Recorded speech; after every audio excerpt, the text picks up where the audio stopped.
New footage just dropped, and it's wild. Julio's crew and young Ace, they straight up clashed inside the courtroom. But it ain't just about Ace. Julio's squad is coming for everybody tied to him. He's dropping like we might need the double back. Yungeen, Ace, his boys. Yeah, been dropping like 6, 7. This ain't a drill. It's all getting exposed right now. So let's break it down.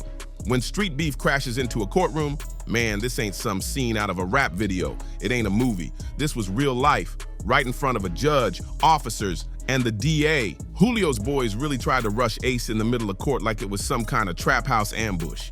You'd think you were watching an episode of Power, but nope, this was real, and the cameras caught everything. Courtroom's supposed to be about justice and peace, right? Nah, this one turned into a full-on war zone.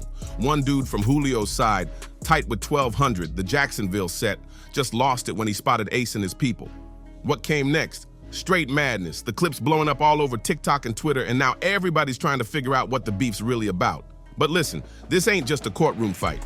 If you think this was some random scuffle, you're missing the whole picture. This war goes way deeper. We're talking about a years-long saga, death, betrayal, revenge, and bars, and this courtroom brawl, that's the fallout of it all. This is Foolio versus Ace, Jacksonville versus the justice system. And right now, the whole rap scene is frozen watching this chaos unfold. So let's rewind, because it's way more than just a beef. It's a full-blown tragedy. Well, yeah, Foolio just got killed on his 26th birthday in Tampa, which is a couple hours from his home city. Julio, he got hit on his own birthday, just turned 26, threw a party, hyped it up on Instagram like it was all good, but what he didn't know? He had folks tailing him, quiet, slick, and locked in. 4 dudes and a pregnant girl tracked him through Tampa club to club. They stayed in the shadows, just waiting on that green light. Every move he made, they had eyes on it. From his phone to the whip, they traced it all. That ain't paranoia, that's 2024 ops strategy. Now, 5 of them are in custody, charged with first-degree murder. One's still out there, but the rest, Florida's coming at them hard. The state wants the death penalty for 3 of them. Can you believe that? A girl carrying life, plotting on another life, and the second things went south, she started spilling everything. What really shocked people, though? The timing. While all this was popping off, young Ace was chilling. Doing an interview with DJ Academics, he was sipping Don Julio, laughing, cracking jokes like nothing was happening. The exact moment. Everybody who got locked up for the murder, the 3 simultaneous arrests, happened exactly when he's talking to me. And at that exact moment, SWAT teams were kicking in doors. That ain't just coincidence, that's a wild twist. And nah, this wasn't some sloppy hit, this was a mission. One of the dudes even texted, "My thirst is finally quenched," after Julio got dropped. That ain't just cold, that's proof. This was get back for something deeper. Everybody in the streets knew what it was. Julio and Ace weren't just throwing bars. They had real blood behind those lyrics. People on both sides gone. Tracks mocking the dead, crossing every line. One of Julio's guys, he was literally caught on camera peeing on a grave tied to Ace's people. That video, real as it gets. So when Julio got hit, Ace didn't hold back, he celebrated. Right after Foolio got killed, Young and Ace are dropping diss songs. He went hard, man. And from Jake's point of view, he thinks that Ace has nothing to do with it, which is why he's doing all that. He dropped 2 tracks dissing Julio just days after the hit, posted up with Don Julio like it was a party, grinning wide like he was the one who got a gift, not a rival who lost his life. And the internet, they ran with it. Streams, memes, posts, it went viral fast. But one group wasn't laughing, the feds. Because while the rappers were trading diss tracks, detectives were stacking up RICO evidence behind the scenes. DJ Academics even said the case is so tight, the defense lawyers basically told the suspects to go ahead and pick which prison they want. And y'all, the youngest one caught up in all this, just 18 years old. This kid was running around Fortnite lobbies at 12. Now he's staring down death row. How does a gamer turn into a suspect in a murder case just 6 years later? This is what happens when chasing clout becomes more important than staying alive or staying free. Meanwhile, Alicia, the pregnant one, thought she could outsmart the system. Thought wrong. Reports say she's already flipping. She's asking for a speedy trial. And that's usually a flashing neon sign. She's ready to cut a deal. Legal expert Laura Ross even laid it out. Alicia's trying to save her man, Isaiah Chance, while tossing the other shooters under the bus. But Florida ain't falling for it. Prosecutors hit her back like, "You were in on this too. You go down with the rest." Ain't no love story here. This ain't no remake of Bonnie and Clyde. This is capital murder. And now with all this pressure building, one of Julio's affiliates snapped right inside the courtroom. Why did he try to square up on Ace in front of everyone? Because with folks staring down the death penalty, reputations ruined, and lives shattered, Something had to explode. That fight wasn't random, it was personal. It was bottled up pain, street loyalty, and fury all boiling over into the courtroom. And Ace, still acting like none of this phases him. He's like, it's 6 to 8 of us that's in ATK. He's like, anyone else are affiliates, but they're not ATK. He's out here saying ATK ain't even a gang, just a crew. Says it's only 6 real ones, the rest just tag-alongs, which might help him if a RICO charge drops. If it sticks to the crew, Ace might just walk away clean. But let's be real, this ain't quiet no more. Fist fights in court, death penalty filings, a rap beef gone viral that ended in blood. This ain't ending with a few court dates. This case is making history. Just like FBG Duck in Chicago, just like YSL in Atlanta. The feds are on it, and Florida's ready to set an example. To understand how this courtroom even reached that level of chaos, you gotta roll it back to one moment that shook everything. The early morning of June 23rd, 2024. Charles Andrew Jones II, known to the streets and online as Foolio, got ambushed in cold blood. He was in Tampa, Florida, turning up for his 26th birthday, but instead of cake and champagne, he walked straight into a setup. It happened at the Home 2 Suites hotel parking lot. A celebration turned deadly.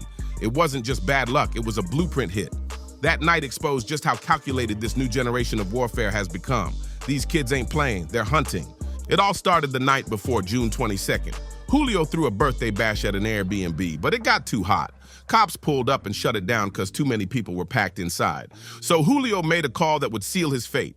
He moved the party to the Home 2 Suites near the University of South Florida. What he didn't know? His enemies were already locked in, watching, waiting, like wolves stalking prey. Every move he made, they followed, silent, steady, focused, just waiting on that one perfect moment to slide in and strike. Then right around 4:40 a.m. on June 23rd, it happened. Like, that's not gonna happen.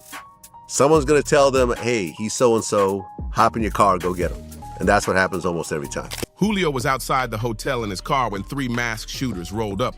They didn't hesitate. They let off with assault rifles and handguns, cold, controlled, deadly. Foolio was killed on the spot. 3 other people got hit too. The craziest part? It was all caught on tape. The surveillance footage later became the prosecution's golden ticket.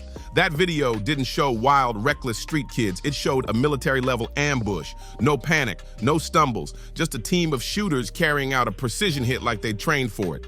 This wasn't about getting caught in the moment. It was a mission with a goal, to send Foolio out and send a message to anyone else thinking they're untouchable. What investigators uncovered in the days after Foolio got taken out? Man, it was next level. The picture that came together was so detailed, so locked in. Even old heads from the streets and veteran detectives were left shaking their heads. These young hitters weren't just wild, they were organized like pros. Cameras from the hotel, nearby businesses, and even a Tesla caught the whole thing from all angles. That Tesla footage, super crisp, HD visuals that helped ID every move the crew made before, during, and after the hit. It was like they left a digital blueprint behind, and there was no outrunning it. Surveillance from the Home 2 Suites parking lot showed the exact moment it went down. Around 4:37 to 4:38 a.m., 3 masked shooters crept up on Foolio's black Dodge Charger. One of them let off at point-blank range, while the other 2 used assault-style rifles with mesh bags attached to catch shell casings. That little detail alone showed just how methodical this whole setup was. They weren't out there wilding, they came with a plan. The footage even caught Foolio's ride trying to escape. He hit the curb, but they kept firing. That scene showed a young man in his final moments trying to survive something he never saw coming. It was heartbreaking and brutal, all caught on cam, but the footage didn't just capture the hit, it caught the whole night's timeline. These dudes were out there lurking like hunters. Surveillance from teasers, where Foolio was partying earlier, showed a Chevrolet Cruze, driven by Chance and Alicia, pulling up around 2:23 a.m. Cameras caught Isaiah Chance Jr. on his phone, allegedly coordinating with Sean Gathright, who later rolled up in a Chevy Impala with Rashad and Davion Murphy. All this video proved one thing. This wasn't no heat-of-the-moment act. This was a calculated mission. They tracked Foolio's every move from spot to spot. After teasers, Foolio slid to an after-party at Truth 18, and the Cruze and Impala followed right behind, just lurking. Some real predator-type energy. These folks basically turned Foolio's birthday celebration into a full-blown manhunt. They used his own social media posts, live locations, and public movements as weapons against him. That level of digital tracking, cold-blooded. The investigation that followed connected all the dots, showing this wasn't just some random beef. It was part of a deeper war between rival Jacksonville sets. Tampa PD linked up with the Jacksonville Sheriff's Office and identified 5 suspects: Sean Gathright, Alicia Andrews, Isaiah Chance Jr., Rashad Murphy, and Davian Murphy. Every single one of them got hit with premeditated first-degree murder and conspiracy charges. Under Florida law, that's death penalty territory. No slap on the wrist here. As the feds dug deeper, each person's role in the setup started to come out. Alicia, she allegedly helped track Julio's location and maybe even lured him in under the idea of a romantic link-up. That's some cold betrayal if true, using personal trust to line someone up. That's as grimy as it gets. It showed how far people are willing to go when it comes to revenge and street politics. Nothing sacred, no loyalty, just survival and get back. What made this case even crazier? The level of digital forensics. Investigators weren't just working off street tips. They drove 3 hours, 2 separate cars. And they all got caught. Nah, they had a whole arsenal. Tesla cam footage, hotel surveillance, phone pings, license plate readers, all syncing together like pieces of a puzzle. It created an airtight trap that these suspects couldn't wiggle out of.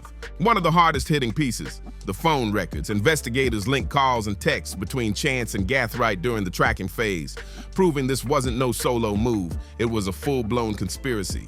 And then came the killer text, literally. Rashad Murphy allegedly sent a message right after Julio got dropped saying, "I'm coming home, my thirst is finally quenched." That's not just disrespect, that's straight up confession vibes. It showed this was personal. This wasn't some street beef that popped off last minute. This was revenge, planned, plotted, and executed with military-level precision. The deeper investigators dug into the suspects' backgrounds, the more it became crystal clear. This wasn't just some personal beef. This was full-on gang warfare. Court documents laid it all out. These suspects had ties to ATK and 1200, 2 street crews that had been at war with Julio's 6-block set for years. We're talking sworn enemies out for blood. This wasn't just about one dude or one night. It was about a structured street war with a long trail of violence, revenge, and young lives lost. A cycle that's been spinning nonstop in this latest hit. Just another chapter in that brutal timeline. And then, boom, the prosecution dropped even more heat. Physical evidence started popping up, and it hit hard. DNA on one of the weapons found. Bullets that matched the ones used in the shooting found. One of the murder weapons stashed in a suspect's crib like it was a trophy. Rookie mistake. These dudes basically kept souvenirs from the hit like they thought they were invisible. But all they really did was build the case against themselves.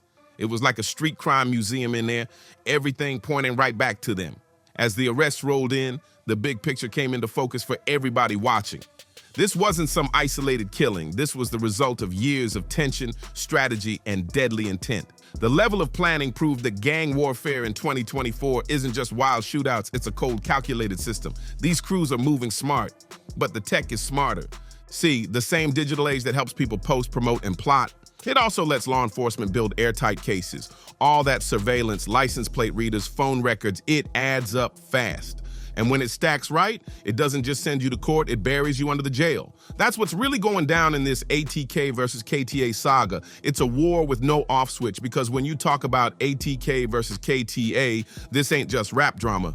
It ain't just egos or mic battles. It's a decade-long war that's torn Jacksonville apart. Streets have turned into battlegrounds. Kids can't even walk to the store without ducking. The whole city's felt it.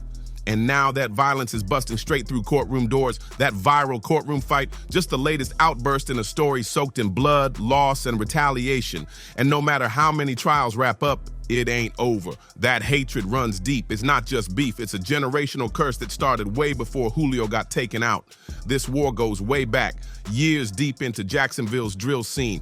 And this ain't no fake beef cooked up for clout or streams. This is real pain, real death. Families torn apart, blocks turned into ghost towns.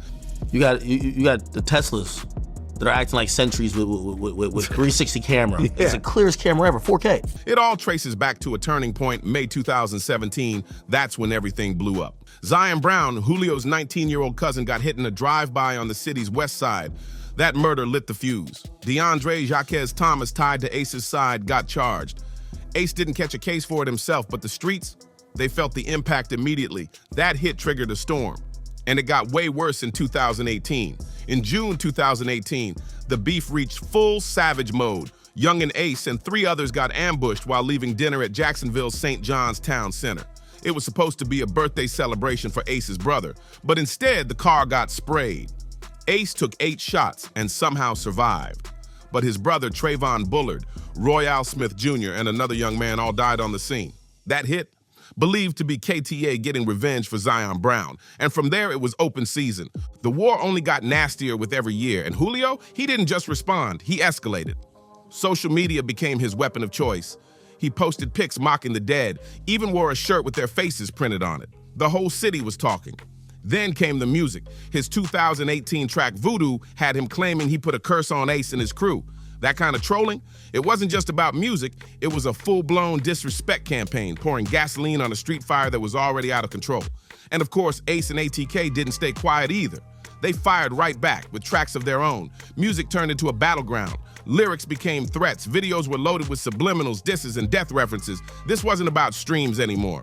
It was real warfare in 808s and bass lines. This beef between ATK and KTA, it wasn't just music. It became a blueprint for disrespect on tracks, on social media, and in the streets.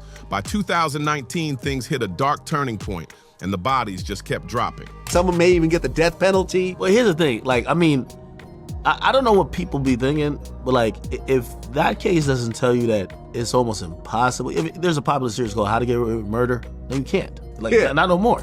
In February 2019, a 16-year-old KTA rapper named Bibby, real name Adrian Gaynor Jr., got killed at Hilltop Village Apartments in northwest Jacksonville. Bibby was Foolio's little brother, and his death lit up the streets. ATK rapper Xu, aka Hakeem Robinson, later got charged with second-degree murder for the hit. And just to twist the knife deeper, Xu dropped an album called Bibby Out, with cover art showing fallen KTA members like trophies. Straight up disrespect on another level. That same year, the violence spilled way outside the beef. Innocent folks started catching bullets meant for somebody else. In January 2019, Damon Rothel, a 50-year-old bystander, got killed by a stray during a wild shootout on Emerson Street. That could have been anybody. Shows how out of control it got. Even family got tied in. Abdul Robinson Sr., allegedly the big homie and OG of ATK, got hit with charges for helping a suspect flee the scene. This wasn't just young dudes going rogue, it was whole families getting pulled into a war they couldn't walk away from. By 2020, the violence had reached historic levels. Cops were calling it one of the deadliest gang feuds in Jacksonville's history. On January 15th, 2020, KTA rapper Charles Quentin McCormick Jr., known in the streets as Lil Buck, got murdered in broad daylight at an Arlington shopping plaza. That hit was tied to retaliation for another fallen soldier named Boss Goon. Fueled by rage, ATK affiliate 2 was charged with second-degree murder. And guess what? They didn't even need a street witness. His own social media post did him in. He bragged about the killing, dropped lyrics about it in a track called A TK War, and reenacted it in the music video. Real bold and real dumb. By 2021, the world was watching. Viral diss tracks brought this war from the block to the big screen. On April 16, 2021, Young and Ace dropped Who I Smoke with Spinner Benz, Fast Money Goon, and Whopper with the Chopper. The beat, Vanessa Carlton's 1,000 Miles. The lyrics, naming and mocking dead KTA members like Bibby, Techie, and Lil 9. That video exploded. 18 million views in weeks. It was catchy, but it was cold. The mockery had the whole internet buzzing. And Foolio, he wasn't staying silent. He clapped back with When I See You remix, flipping Fantasia's love song into a graveyard anthem. The music video, Foolio literally dancing among the tombstones of a TK victims. Total disrespect, and another spark in a fire that never stops. Even law enforcement had to say something. Sheriff Mike Williams called social media the new gang graffiti, where disses get painted for the world to see. YouTube, Instagram, TikTok, these weren't just platforms. They became battlefields. The Jacksonville Sheriff's Office launched Operation Wrap Up in 2019, targeting rappers using music to glorify violence. Arrests followed fast. Then in 2023, things got even more twisted. Foolio and his 6-block crew crossed the line even the streets rarely touch. About 7 months before Foolio's death, he and members of Bully Gang filmed a music video in the cemetery. They posed in front of the grave of Royale Devon Smith Jr., one of the victims from the 2018 shooting tied to Ace. That act was seen as pure violation, straight taboo. ATK was furious. Violence popped off again. Not long after, 6-block member BGIB was gunned down. In response, ATK rapper Antonio Tilley Jr. dropped a snippet mocking the death, but karma hit fast. On October 6, 2023, Tilley and an innocent Uber driver, Bryant Grunt, were shot and killed on Kylene Drive. Jaquan Mills and Diamond Michaela Harris were later charged in that case. The cycle just kept spinning. Then came June 23rd, 2024, Julio's final chapter. Caught slipping in that Tampa hotel parking lot, ambushed after hours of being stalked. Law enforcement quickly tied the shooters back to ATK and the 1200 gang. Everyone knew what it was, another hit in a long, bloody feud, but the disrespect didn't even pause. Young and Ace dropped a track titled Do It just hours after Julio's death. The lyrics, cold, the visuals, made it look like he was celebrating. No chill, no remorse, and still. If I'm beefing with somebody and they died, I don't got to do with it. I'm non-stop talking about it if I'm disrespectful like that. It didn't stop there. On January 24th, 2025, tragedy hit an all-time low. A 7-year-old boy, Breon Allen Jr., was killed in a shooting that targeted his 21-year-old cousin, an ATK-affiliated rapper. The attack went down on Jacksonville's west side. It was allegedly tied to a track called 6 Ways to Die, a diss that insulted deceased 6 block members. That moment proved it. This war has gone too far. When innocent kids start dying over songs and street politics, something's got to change. 6 block members, including Julio, were all wrapped up in what the Jacksonville Sheriff's Office called an 8-year war between KTA and ATK. But it was the tragic death of 7-year-old Brian Allen Jr. that finally made some people in this beef stop and think. The loss of an innocent child hit harder than anything before. And for a second, even the toughest in the game started questioning if all this bloodshed was worth it. On December 23rd, 2024, Young and Ace made a surprising move. In a raw, emotional live stream, he officially announced the end of ATK. He said he was done, fed up, tired of being the only one holding it down. No loyalty, no one helping with funeral costs, no support during court cases. He called it quits, and people felt it. Ace's decision came while law enforcement had ATK under a microscope. Sheriff Waters even confirmed it. They were watching everything, every move, every post, every affiliate. The heat was on heavy. The truth is, this beef didn't just damage reputations, it scarred a whole city. Jacksonville's drill scene gained national attention, but not for the right reasons. It became infamous. Sheriff Williams once said, ATK alone might be connected to 15 murders. That's not just numbers, that's lives. If he goes to Jacksonville, the police are on him straight away. That's families broken forever. And it wasn't just gang members catching bullets, regular people got swept up too. Damon Rothman, Bryant Grunt, and little Brian Allen Jr., they were just in the wrong place at the wrong time. Their deaths show how deep this war cut through the community like a blade, with no mercy. The worst part, the influence. These viral diss tracks made the violence look like some twisted game. Kids coming up in Jacksonville started thinking this was normal, like going back and forth in the streets was just part of life. That kind of thinking, dangerous, and it's only getting passed down if nothing changes. Because yeah, Ace stepping away from ATK might slow things down. But the truth is, as long as poverty, trauma, and a lack of real opportunity still rule these blocks, this cycle of revenge ain't going anywhere. The street mentality runs deep. And for a lot of these young dudes, it's all they've ever known. That viral courtroom fight, it wasn't just a brawl. It was pain, anger, history, all exploding in a room meant for justice. It showed what happens when street pain collides with a legal system that moves slow and don't always feel fair. It was a warning sign, a symptom of something way bigger than just 2 crews clashing. Until Jacksonville starts tackling the real roots, poverty, trauma, no jobs, no hope, the streets will stay loud, and those courtrooms, they'll keep turning into war zones. Thanks for watching this breakdown. If this hit you or opened your eyes to what's really going on, like, comment, share, and don't forget to subscribe. This story is just one of many. Tap in and we'll see you on the next one.